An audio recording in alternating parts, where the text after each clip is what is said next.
की चर्चा होगी वो इंफॉर्मेशन सोर्सेज या सूचना के स्रोत। तो सूचना के स्रोत में सबसे पहले हम उसकी अलग अलग कुछ कैटेगरीज हैं, उसकी जो है कई, है ना, श्रेणी है, उसकी हम चर्चा कर लेते हैं। पहला उसमें है डॉक्यूमेंट्री सोर्सेज, यानी प्रलेखीय स्रोत। आवाज आ रही मेरी? यस जी सर। सर, आ रही है। आ रही है। Thank you, thank you. तो प्रलेखीय यानी डॉक्यूमेंट्री सोर्स, और फिर नॉन डॉक्यूमेंट्री सोर्स, और इसके बाद आपका प्रिंट और non print source and published source, unpublished source, हम लोग ये पहले देखेंगे, मतलब डॉक्यूमेंट्री सोर्स। तो डॉक्यूमेंट्री सोर्स के अंतर्गत हमारा जैसे डॉक्यूमेंट का मतलब क्या हुआ, डॉक्यूमेंट अगर हिंदी में इसको कहेंगे तो प्रलेख, है ना। ये आजकल जो अपना मतलब एक डॉक्यूमेंट्स की जो बात आई और डॉक्यूमेंट्री सोर्स की बात आई, ये जो टर्म डॉक्यूमेंट है ये अभी कुछ मतलब इसके अंतर्गत आपकी बुक्स, पीरियोडिकल्स, मैन्यूस्क्रिप्ट्स या आपकी कंप्यूटर फाइल्स या कोई डेटाबेस, ये सब डॉक्यूमेंट हैं। मतलब डॉक्यूमेंट जो है एक ब्रॉडर टर्म हो गया। अगर कोई हम केवल पुस्तक या कोई सूचना के स्रोत कहें, तो उस सूचना के स्रोत में जब हम डॉक्यूमेंट्री सोर्स की बात करते हैं यानी प्रलेखीय स्रोत की, तब उसके अंतर्गत कई चीजें आ गई। अब जैसे बुक्स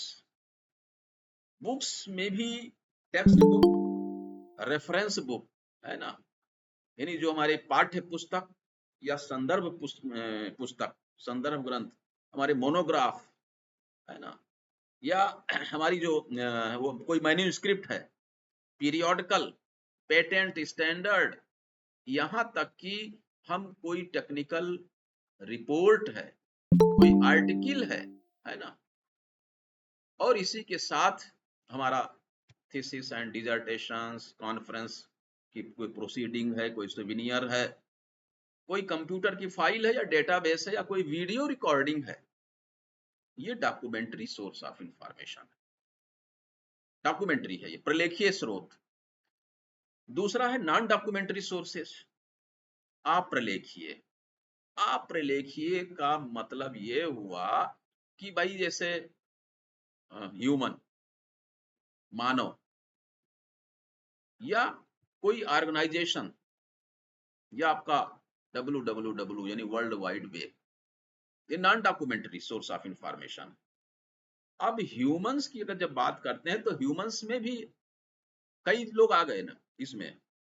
भाई कोई अगर आपका इंफॉर्मेशन प्रोफेशनल है, कोई कंसल्टेंट है, कोई एक्सपर्ट है, रिसोर्स पर्सन है, या कोई रिप्रेजेंटेटिव है किसी फर्म का, या एक जो बड़ी बहुत बढ़िया उसमें इनविजिबल कॉलेज, इनविजिबल अदृश्य महाविद्यालय। अब ये इसको आप लोगों ने रिटर्न एग्जाम के लिए खूब बढ़िया पढ़ा है, आपका कॉन्सेप्ट क्लियर है, लेकिन हम इस पर जब आगे चर्चा करेंगे तो फिर से दोहरा देंगे, है ना। या एक सामान्य कॉमन मैन, ये हमारे नॉन डॉक्यूमेंट्री सोर्सेज के अंतर्गत जो ह्यूमंस उस कैटेगरी में आएंगे।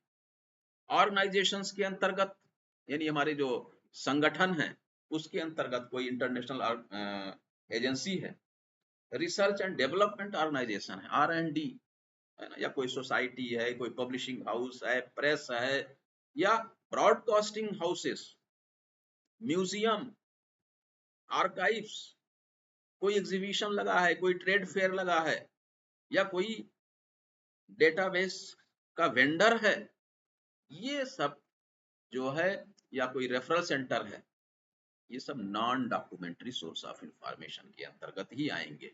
ऑर्गेनाइजेशन है, ये सब संस्थान हैं, लेकिन ये सूचना के स्रोत हैं, अप्रलेखीय स्रोत के रूप में काम कर रहे हैं। अब इसमें भी फिर आता है print source and non print source, प्रकाशित या अप्रकाशित। प्रकाशित यानी जो मतलब प्रकाशित नहीं, वो तो पब्लिश्ड हो जाएगा, पब्लिश्ड और अनपब्लिश्ड। यहां हम प्रिंट एंड नॉन प्रिंट की बात करते हैं, मुद्रित और अमुद्रित। तो जो मुद्रित है वो ये क्या है कि ये जो सोर्स है वो प्रिंट फॉर्म में है, जैसे बुक्स, पीरियोडिकल्स, पेटेंट्स, स्टैंडर्ड, है ना, सोवनियर है, कोई आप कोई आर्टिकल है पॉपुलर, या कोई रिपोर्ट है टेक्निकल, ये सब आपकी प्रिंट सोर्स है। नॉन प्रिंट सोर्स क्या है? मैन्यूस्क्रिप्ट, यानी जो आपके हस्तलेख हैं, कोई थीसिस है, अगर कोई प्रोजेक्ट रिपोर्ट है, टाइप कर दिया गया बस, प्रिंट नहीं। डायरी है, लेटर है, ऑफिस की कोई फाइल है, कोई सीडी रिकॉर्डिंग है, वीडियो रिकॉर्डिंग है, नॉन प्रिंट में है। ये है तो सब ये क्या है? डॉक्यूमेंट्री सोर्स ऑफ इंफॉर्मेशन है। कंप्यूटर फाइल है ना, ये आपका जो वर्ल्ड वाइड वेब है, ये जो है नॉन प्रिंट सोर्सेज। अब एक आता है फिर पब्लिश्ड और अनपब्लिश्ड, यानी जो पब्लिश्ड माने जिसका मतलब ये जो है, ये डॉक्यूमेंट्री सोर्स है, ये प्रिंट एंड नॉन प्रिंट दोनों इसमें आते हैं पब्लिश्ड में। यानी ये जो है क्या करते हैं कि जैसे books, periodicals, patent, standard, conference का कोई डॉक्यूमेंट है, आपका कोई डेटाबेस है, वीडियो रिकॉर्डिंग है, ये पब्लिश्ड। जो मतलब अगर कोई जैसे वीडियो रिकॉर्डिंग है तो वो नॉन प्रिंट है, लेकिन वीडियो रिकॉर्डिंग पब्लिश्ड है, प्रिंट फॉर्म में तो नहीं कहेंगे उसको, लेकिन पब्लिश्ड है वो। अब बात आती है अनपब्लिश्ड सोर्सेज, जो अप्रकाशित, जिनका प्रकाशन ना हुआ हो।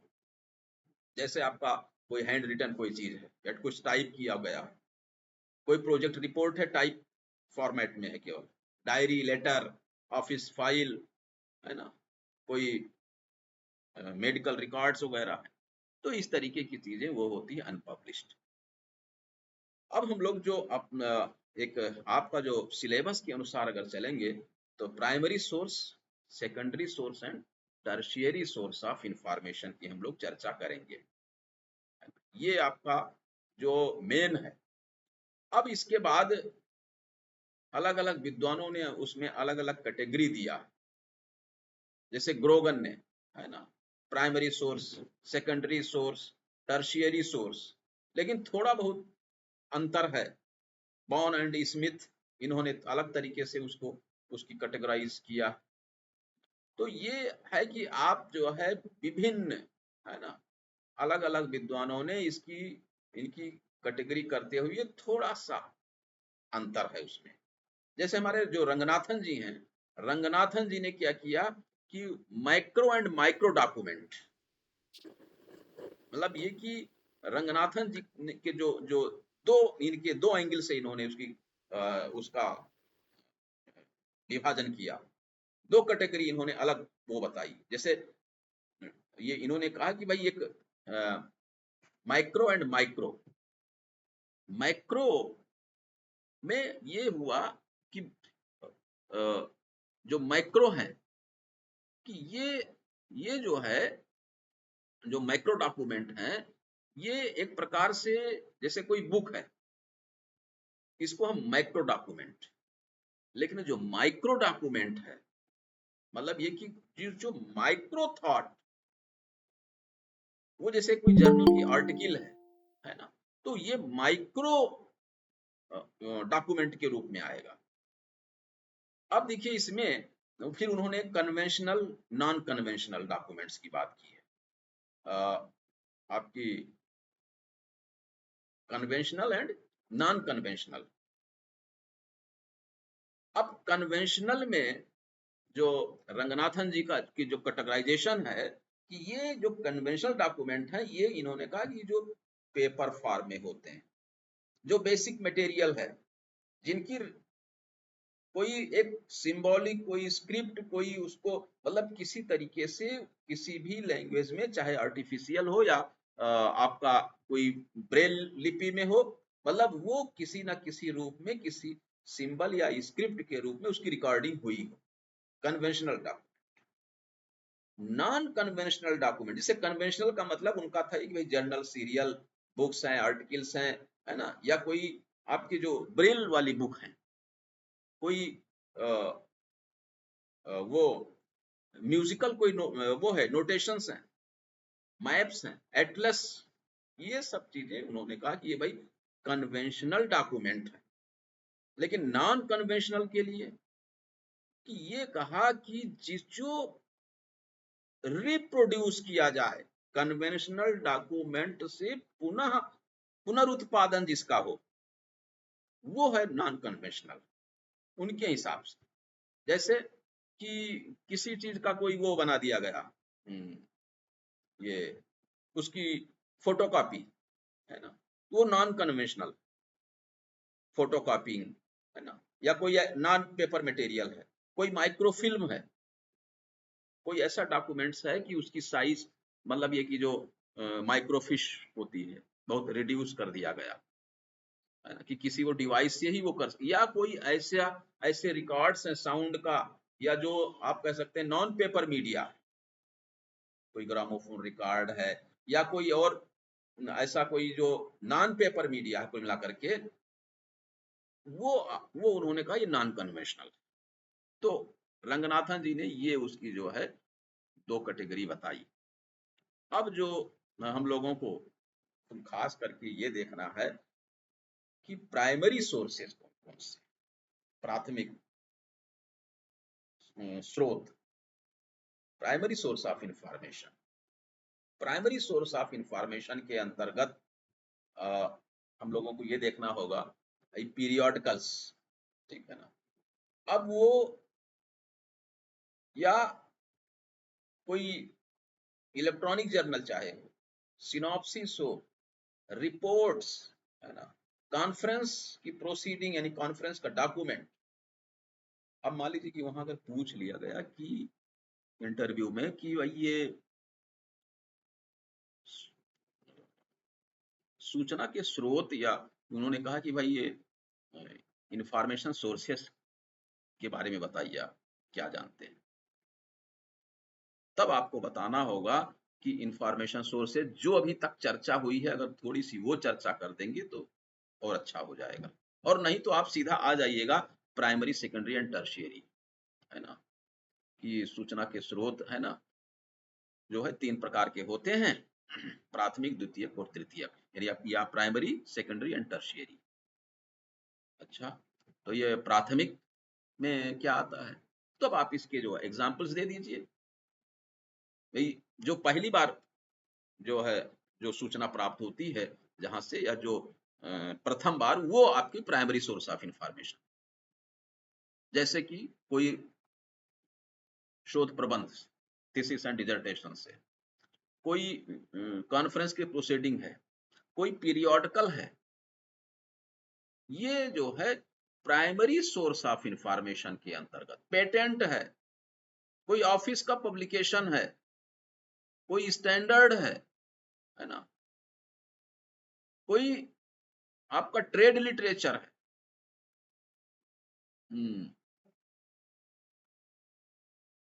तो ये जो इस तरीके की चीजें हैं, वो आपकी प्राइमरी सोर्स ऑफ इंफॉर्मेशन के अंतर्गत आएंगी। सेकेंडरी सोर्स ऑफ इंफॉर्मेशन जो, अच्छा मान लीजिए कि थीसिस एंड डिसर्टेशन का नाम लिया आपने, तो वो फिर बता सकते हैं, इस पर तो आपकी पूरी लंबी चर्चा हो ही चुकी है हम लोगों की पिछली बार। अगर आप गूगल में सर्च करेंगे तो वो अमेरिकन वाला वहां पर आपको दिखाता है कि थीसिस जो है वो पीजी के लिए होता है और डिसर्टेशन जो है वो पीएचडी के लिए है, लेकिन वो बिल्कुल गलत है। आप अगर वहां मान लीजिए इस पर कोई चर्चा ऐसी छिड़ती है, तो आप वहां ये चीज को क्लियर कर सकते हैं, स्पष्ट कर दीजिए कि सर हमारे भारत के परिप्रेक्ष्य में थीसिस या शोध प्रबंध वो पीएचडी के लिए, मतलब शोध से संबंधित है, और जो हमारा डिसर्टेशन है वो पीजी के लिए, पीजी से संबंधित। लेकिन अमेरिका में थीसिस पीजी के लिए है और डिसर्टेशन जो है वो पीएचडी या शोध के लिए। ये आप बता दें, कोई ऐसी बात नहीं है ना। जैसे मैन्यूस्क्रिप्ट है, डायरी है, कोई आपका एमओयू है, MOU means memorandum of understanding, मतलब अगर कोई दो या अधिक पक्षकारों के बीच में कोई जो है ऐसा समझौता हुआ है ना, कोई बाइलेटरल है या मल्टीलेटरल एग्रीमेंट है अगर पार्टियों के बीच में, पक्षकारों के बीच में, तो वो एमओयू होता है, मेमोरेंडम ऑफ अंडरस्टैंडिंग, एक समझौता ज्ञापन। एक प्रकार से हम लोग अपनी कुछ शर्तों के साथ ये तय करते हैं कि भाई हम आप मिल करके इस उद्देश्य के लिए ऐसा ऐसा काम करेंगे, हो गया। तो ये जो एमओयू वगैरह हुआ, ये आपका प्राइमरी सोर्स ऑफ इंफॉर्मेशन है। कोई मीटिंग हुई है, उसके मिनट्स हैं, अगर कोई ऑफिशियल फाइल है, या किसी के बीच में करेस्पॉन्डेंस हुआ है, कुछ इंफॉर्मेशन का कोई और भाई कोई रिकॉर्ड है, या कोई ऑडियो वीडियो टेप, कोई कंप्यूटर की कोई फाइल या डेटा फाइल है जो फर्स्ट बार अगर वो है, तो वो चीजें, मतलब ये कि कंप्यूटर का कोई ऐसा प्रोग्राम है जो उसको, मतलब उस प्रोग्राम को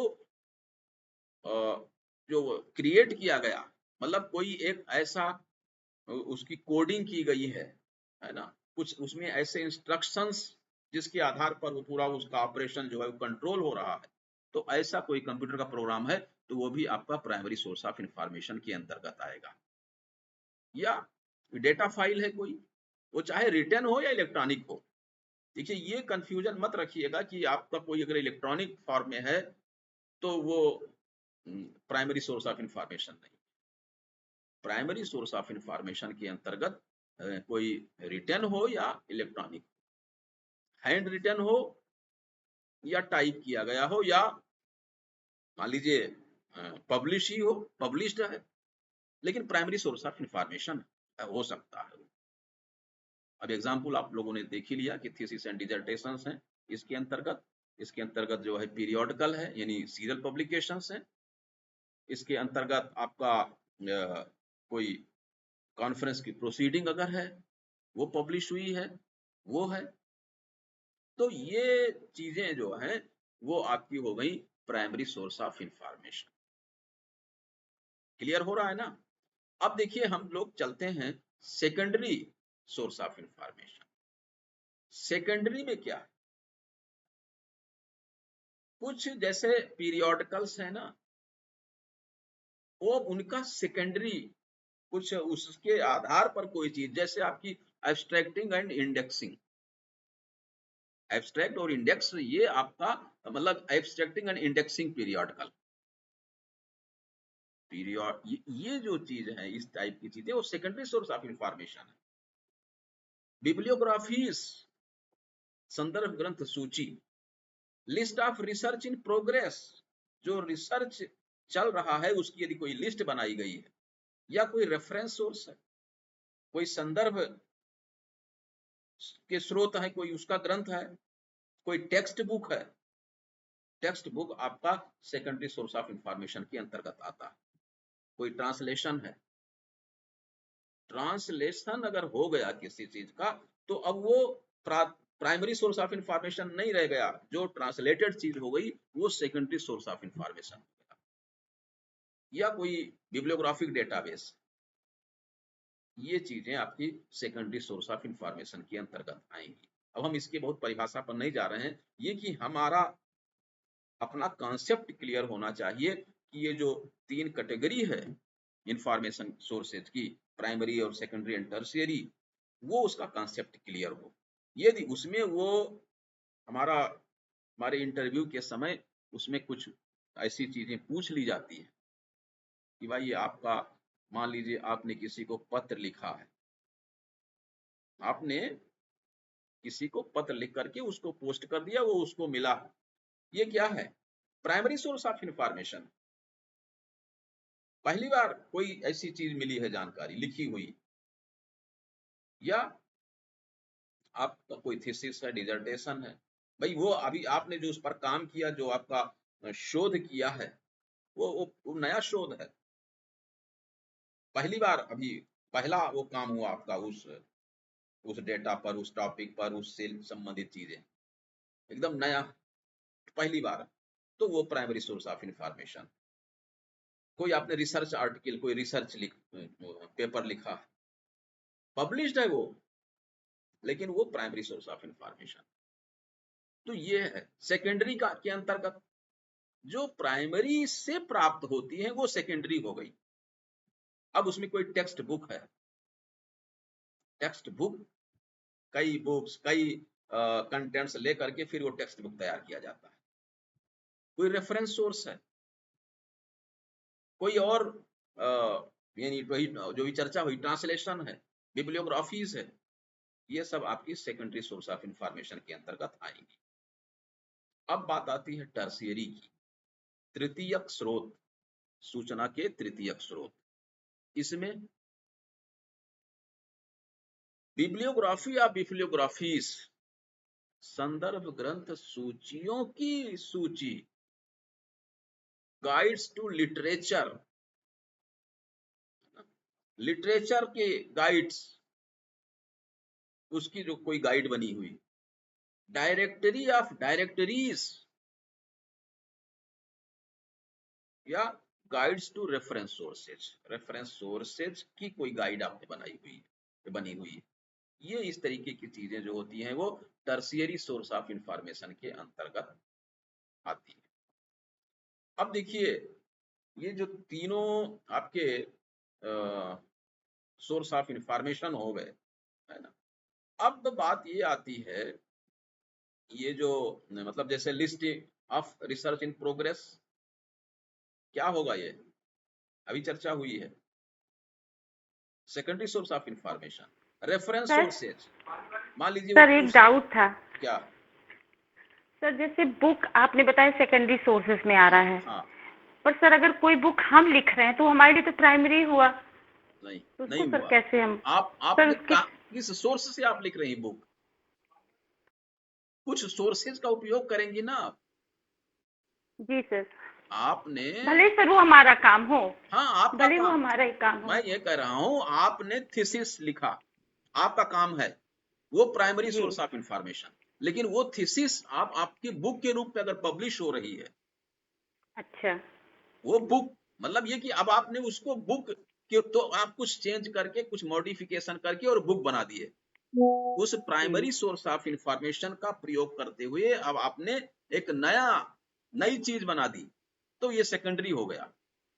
जी सर, क्लियर है ना। मतलब कोई भी ओके जो बुक बनती है, क्या है, ऑटोबायोग्राफी प्राइमरी रहेगा, क्योंकि इसमें हम खुद लिख, हाँ ठीक है, वो तो एक अलग चीज है भाई। जैसे आपका न्यूज़पेपर, न्यूज़पेपर क्या है, बताइए आप लोग। सर। सर न्यू न्यूज़पेपर तो सर बहुत सारी चीजों को लेके नहीं छापा नहीं, जाता है सर। वो सेकेंडरी सोर्स होगी। कोई अगर ऐसा लेख है वो एक अलग चीज है, लेकिन primary source of sir primary में आता है सर हाँ, न्यूज़पेपर, बस सीधी क्योंकि सी बात, वो फर्स्ट टाइम पब्लिश हो रहा है सर, हाँ डेली न्यूज़पेपर आता है फर्स्ट टाइम। बस। अब आप देखिए क्या होता है कि हम लोग जो सामाजिक सर हम इसी में कंफ्यूज है सर कि न्यूज़पेपर भी तो सब जगह से न्यूज़ लेके तो चलो फर्स्ट टाइम पब्लिश हुआ, फिर सर बुक में भी तो ऐसे ही होता है कि हम कुछ चीज तो लेके, लेकिन हमारी तरफ से तो फर्स्ट टाइम ही है। सर न, इसमें हमको बहुत डाउट है। नहीं नहीं नहीं नहीं, बुक्स में तो आप क्या है कि एक, अगर कोई बुक लिखेंगे तो बुक के पीछे कितनी बिब्लियोग्राफी लगी रहती है, कुछ आइडिया है। कम से कम 10 20 30 40 50 100 मतलब इतने बुक्स का आपने प्रयोग करके तब आपकी एक पुस्तक तैयार होती है। आपकी जो पुस्तक तैयार होगी वो बिल्कुल प्राइमरी नहीं है, वो मतलब नई चीज नहीं है एकदम से। उसमें आपने, ठीक है, आपने काम किया, आपने भी विचार डाला, लेकिन और लोगों की बातों को लेकर के, और लोगों की डेफिनेशंस को लेकर के, और लोगों की कोई मत हैं वो लेकर के लिखते हुए फिर आप अपने विचार को सम्मिलित करते हुए पूरा एक तैयार कर रहे हैं।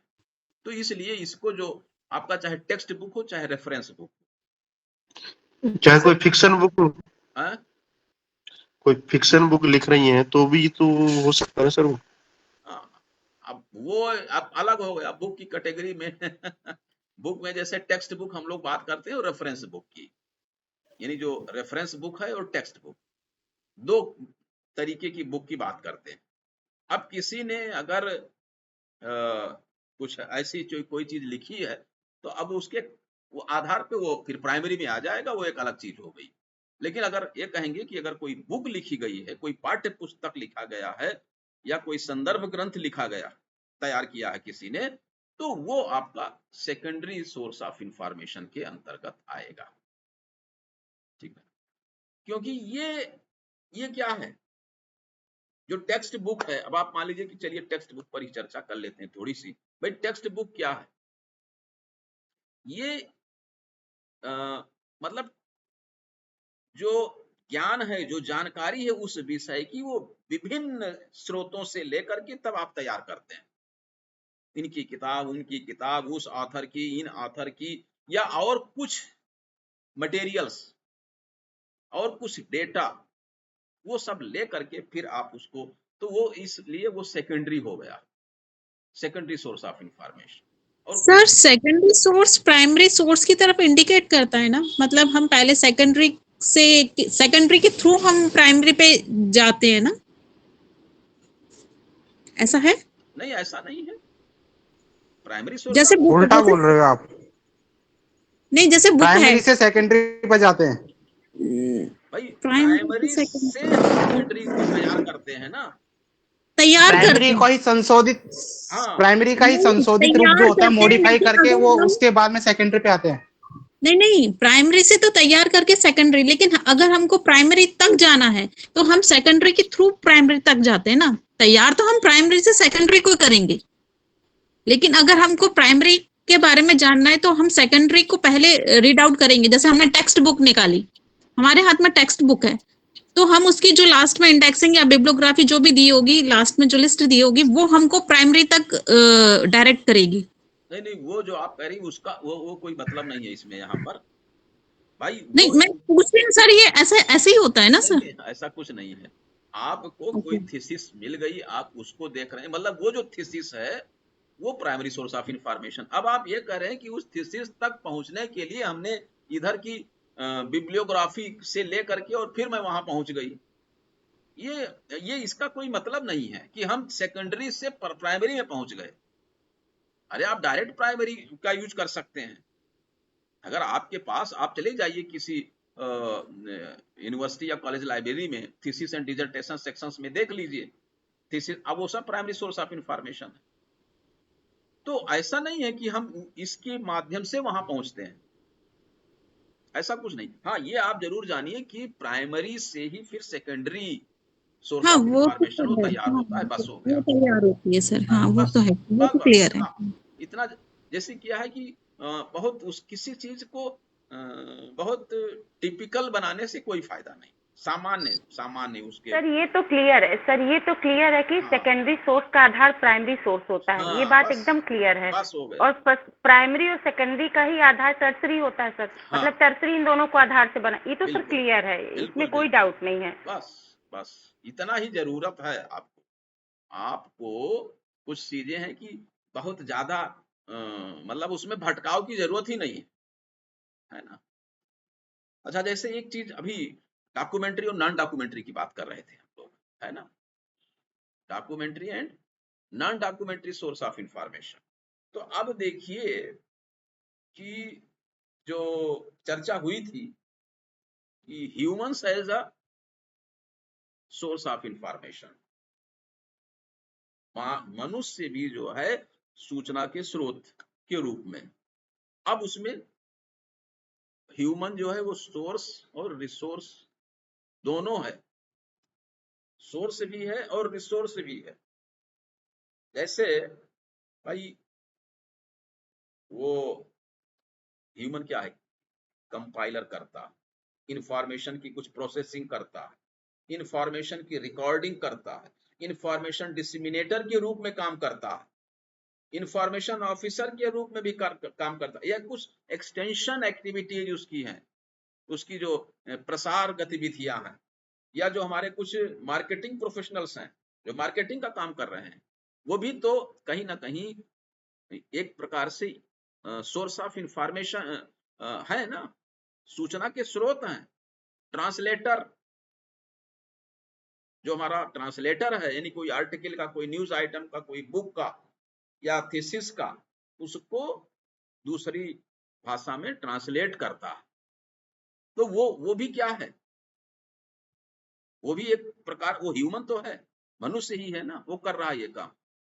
अब वो तो आजकल गूगल से भी ट्रांसलेशन होने लगा है, ट्रांसलेट होता है, वो एक अलग चीज। अब देखिए, जैसे हमारे कुछ इंफॉर्मेशन प्रोफेशनल्स इसके अतिरिक्त भी हैं, लॉयर्स, टीचर्स, एक्सपर्ट्स, है ना, या इनविजिबल कॉलेज, अदृश्य महाविद्यालय। अब इनविजिबल कॉलेज के बारे में आप लोगों ने पढ़ा है ना कि कुछ विद्वानों का एक समूह और वो इकट्ठा होकर के वो एक अपना एक उद्देश्य पर वो चर्चा करते थे, और फिर, है ना, वो, तो ये जो एक रूटीन वर्क उनका था, उसको ये कहा, नाम दे दिया गया इनविजिबल कॉलेज, मतलब अदृश्य महाविद्यालय। बस उसकी ये आप जान लीजिए कि वो कोई कॉलेज नहीं है, कोई ऐसी बाउंड्री वॉल नहीं है कॉलेज की, कोई ऐसा ऐसा जो है वो बिल्डिंग नहीं है, लेकिन वो जो विद्वानों का समूह, एक ग्रुप आपस में एक जगह इकट्ठा होकर के चर्चा करके और किसी परिणाम पे, किसी निष्कर्ष पर पहुंचते थे, या आपस में अपने अपने रिसर्च का, अपने अपने शोध, अपने अपने ज्ञान का आदान प्रदान करते थे, वो इस उनका उस ग्रुप या उस समूह को एक प्रकार से इनविजिबल कॉलेज नाम दे दिया गया। बस ये इतना आप जानिए, हो गया, है ना, क्लियर है ना, इनविजिबल कॉलेज, उसको लेकर के बहुत वो करने की जरूरत नहीं है कि क्या है।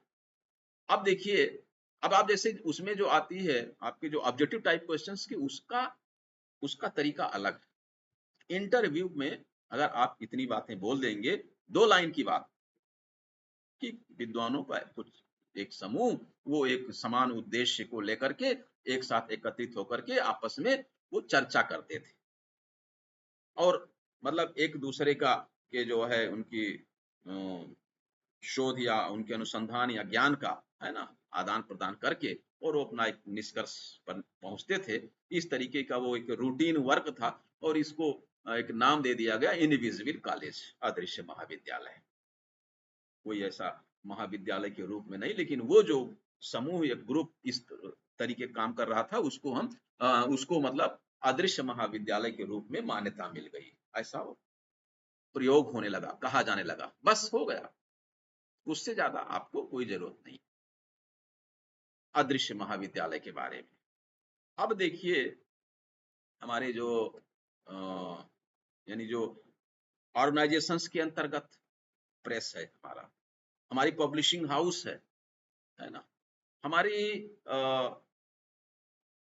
जो कोई लर्नड सोसाइटीज हैं, अगर एकेडमिक इंस्टीट्यूशंस हैं, मतलब ये जो कुछ ऑर्गेनाइजेशंस हैं, ये भी सोर्स ऑफ इंफॉर्मेशन, ये भी सूचना के स्रोत के रूप में है। म्यूजियम है हमारा, आर्काइव्स है, या कुछ एनजीओज हैं, अगर वो कुछ ऐसा एकेडमिक कार्य कर रहे हैं या कुछ ऐसी सूचनाओं के आदान प्रदान में लगे हुए हैं, संलग्न है, तो वो आपका सोर्स ऑफ इंफॉर्मेशन ऑर्गेनाइजेशन है ना। अब एक आता है कि हमारी जो मीडिया, वो भी सोर्स ऑफ इंफॉर्मेशन है। अब चाहे वो प्रिंट मीडिया हो या आपका क्या कहेंगे उसको, ये आपका टीवी या कोई फिल्म, है ना, उसकी रिकॉर्डिंग्स, ये सब भी सोर्स ऑफ इंफॉर्मेशन के रूप में माने जाते हैं। हम लोग अब यहाँ पर थोड़ी सी चर्चा कर लेते हैं कि जो अपना वो है,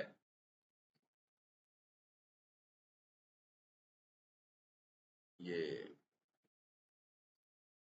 जो मतलब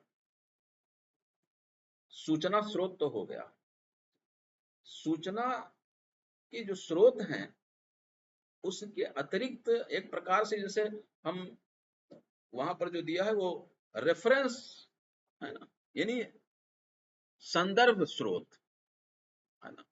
तो संदर्भ पहले समझ लीजिए कि संदर्भ क्या है, या संदर्भ सेवा, मान लीजिए कि आपका नेक्स्ट वाले में अब संदर्भ सेवा ही शुरू होगा, संदर्भ एवं सूचना सेवा। संदर्भ क्या है? संदर्भ जो है वो संस्कृत से निकला है, संदर्भ, है ना, सम, सम, है ना, सम का मतलब मतलब ये कि जो दर्भ है वो ये बांधना या बुनना, और उसमें जो सम है, दर्भ एंड सम, सम का अर्थ वो एक उसमें वो लगा दिया गया, प्रीफिक्स लग गया है, बस संदर्भ सम। तो ये कि अगर संस्कृत के हिसाब से ये है कि भाई कोई चीज सही सही बांधना, बांधने वाला, मिलाने वाला, उसको बुनने वाला, ये संदर्भ का मतलब हुआ। जैसे इसका जो है कि भाई दो चीजों से, यानी दो एलिमेंट्स, दो वस्तु या पाठ्य सामग्री और पाठक के मध्य संपर्क स्थापित करने के लिए जो प्रयुक्त होता है शब्द, वो वही है संदर्भ सेवा। तो अगर ये मान लीजिए कि वहां पूछ लेंगे भाई रेफरेंस सर्विस कहते हैं, ये क्या है रेफरेंस सर्विस, संदर्भ सेवा क्या है, तो अगर आप थोड़ा सा संदर्भ के बारे में थोड़ा एक लाइन में ये बता दीजिए कि सर ये जो है संदर्भ का मतलब होता है, ये संस्कृत शब्द से लिया गया है, इसका मतलब होता है बांधना, दो चीजों को मिलाना। कहेंगे दो क्या, दो दो वस्तुओं को या दो तत्व को क्या मिलाना, तब आप कहिए कि जैसे पाठ्य सामग्री और पाठक के मध्य जो संपर्क स्थापित करने के लिए जो प्रयुक्त हो रहा है उसको संदर्भ कहते हैं, संदर्भ सेवा। वो जो सेवा यानी बुक्स यानी पाठ्य पुस्तक या कोई डॉक्यूमेंट्स से हम पाठक को मिला दें, रीडर को, वो संदर्भ सेवा है। भाई अब इसमें अलग है कि भाई उसकी जो संदर्भ सेवा में क्या है, जो सेवा है ना, वो जो एक प्रकार से जो ये सेवा है वो क्या है, सेवा हम किसके लिए कहते हैं, सेवा अगर कहा जाए तो एक प्रकार से क्या है, सेवा किसी की जा रही है, सेवा का मतलब नम्रता, हम उसको मतलब एक ही संतोष प्राप्त होता है। सेवा जो है एक प्रकार से जैसे सहानुभूति पूर्ण, यानी इसको हम कह सकते हैं मानवीय सेवा। तो ये जो संदर्भ सेवा है, संदर्भ सेवा के रूप में इसमें क्या है कि एक प्रकार से व्यक्तिगत सेवा की भावना होनी चाहिए। सेवा का जो साध्य है, यानी साध्य को साधन से मिलाना, साध्य पाठक है और साधन क्या है, पाठ्य सामग्री। तो ये है, और उसका जो कि सही समय में उचित समय पर, यानी ये अलग अलग विद्वानों ने इस पर फिर अलग अलग तरीके से इसको बताया है ना, कि संदर्भ यानी एक है विद्वान जेम्स आई वायर, उन्होंने कहा कि अध्ययन या अनुसंधान के लिए पुस्तकालय की पाठ्य सामग्री को समझने के लिए दी गई क्या, प्रत्यक्ष अनौपचारिक व्यक्तिगत सहायता को संदर्भ सेवा कहते हैं। अब ये कि ये परिभाषा बहुत टिपिकल टाइप की, बहुत स्पष्ट नहीं रही, तो इसको इतना ज्यादा वो नहीं इस पर वो किया गया। लेकिन उसके बाद के है ना, जैसे ALA ने क्या कहा, अमेरिकन लाइब्रेरी एसोसिएशन, आप देख लीजिए कि तमाम चीजों की परिभाषा अमेरिकन लाइब्रेरी एसोसिएशन, और इधर जो दो तीन विद्वान और हैं, खास करके जैसे अपने अगर भारत की बात आती है तो उसमें रंगनाथन जी हैं, और उधर फिर मेलबल डीवी हैं। इन लोगों ने हर चीज पर कुछ ना कुछ कहा है। तो जैसे इसमें यही था कि रंगनाथन ने ये कहा कि ये मतलब एक प्रकार से व्यक्तिगत सेवा है, और पाठक और पुस्तक यानी दोनों को में संपर्क स्थापित करने की एक प्रक्रिया है। ये रंगनाथन जी ने कहा कि पाठक और पाठ्य पुस्तक के बीच में संपर्क स्थापित करने की जो प्रक्रिया है उसको हम संदर्भ सेवा कहते हैं, मतलब रेफरेंस सर्विस। रेफरेंस सर्विस, अब रेफरेंस सर्विस की आवश्यकता आखिर क्या क्या, यानी ये कि भाई पुस्तकालय के अंतर्गत कुल मिलाकर के मुख्य 3 काम होते हैं। पहला क्या है, कलेक्शन, बुक का कलेक्शन और उसकी उसकी सुरक्षा करना। दूसरा काम क्या है, अगर कोई रीडर, कोई पाठक, वो जो जिस सामग्री की मांग कर रहा है, पाठ सामग्री की, उसके मांग पर उस सामग्री को प्रदान करना। और तीसरा इसमें क्या है, जो भी लोग हैं आसपास के लोग, जो उनको पुस्तकालय की ओर आकृष्ट करना, उनको नियमित पाठक बनाना, यानी रीडिंग हैबिट्स डेवलप करना, ये भी पुस्तकालय का काम है। पुस्तकालय का काम केवल ये नहीं है कि हमने किताब रख लिया है, लोग आएंगे पढ़ेंगे, कोई मत, ऐसा नहीं। ये हम पुस्तकों का हम संग्रह भी करेंगे, उसकी सुरक्षा भी करेंगे, उसको व्यवस्थित करेंगे, और जो जब वो मांग, जिस चीज की जो जब मांग करेगा, उसको कम से कम समय में उसको हम उपलब्ध कराएंगे।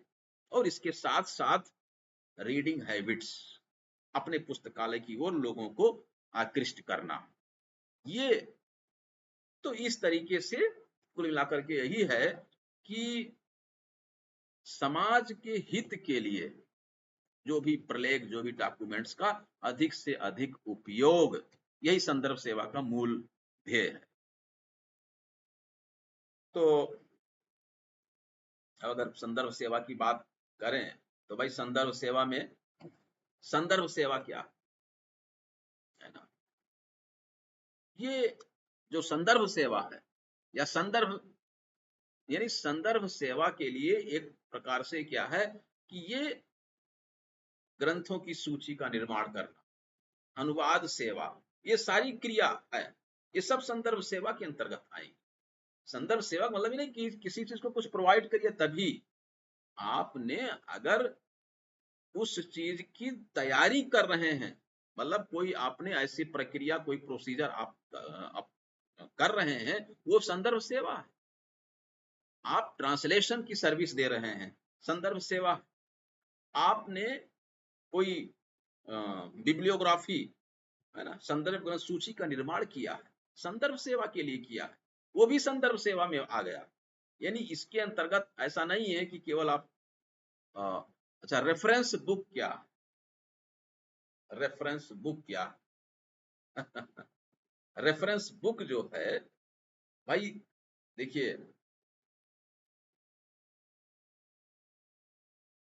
जो जैसे अगर आप पाठ्य पुस्तक कहते हैं, यानी टेक्स्ट बुक, तो वो किसी एक कार्यक्रम, किसी मतलब कोई पाठ्यक्रम, एक मतलब पाठ्यक्रम, एक विषय संबंधित, उसमें उसकी में आपको सारी जानकारी मिलेंगी।